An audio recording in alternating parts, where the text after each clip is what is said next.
Krásný den, já vás zdravím. Dneska jsem pro vás vytáhla takovou sérii karet na to, co máš dělat, jaký krok máš udělat, neboli co tě čeká v nejbližší době. Tak první kartička je mírnost, to znamená, že bych řekla, že se máš uklidnit, sklidnit, dát si pauzu. Druhá kartička je 10 mečů. To znamená, že uvolnit veškeré emoce a dát se opravdu do toho klidu. Ta třetí kartička to úplně zase vystihuje, že vlastně všechno pouštíš,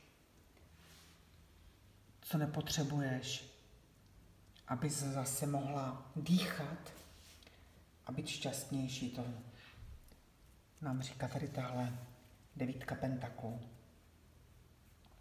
Když tohle všechno uděláš, tak tady přichází nitro tvé, kde můžeš zasadit své semínko.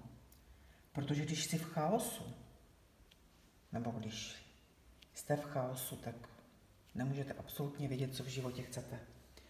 Takže už tady sazíš nebo sadíte semínko.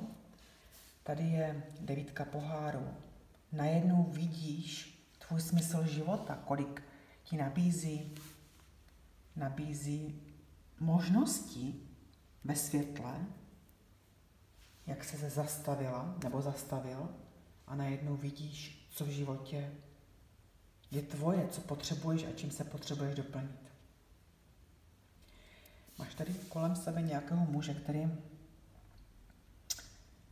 momentálně je v roli krále mečů. To znamená, že jste bojovali nějak mezi sebou, nebo jste měli nějaký boj, ale pod tím je hvězda. Tudíž je už to opravdu král mečů, který se díky tomu boju dostal trošku do své síly a sní o svojí hvězdě. Tady je 9 holí.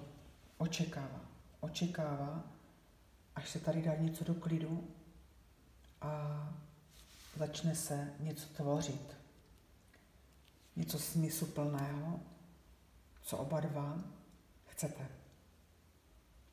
Akurát jste žili teďkom, nebo žila v takovém chaosu, že jsi vlastně ani vůbec nevěděla, nebo nevěděl, co potřebuješ v tom životě.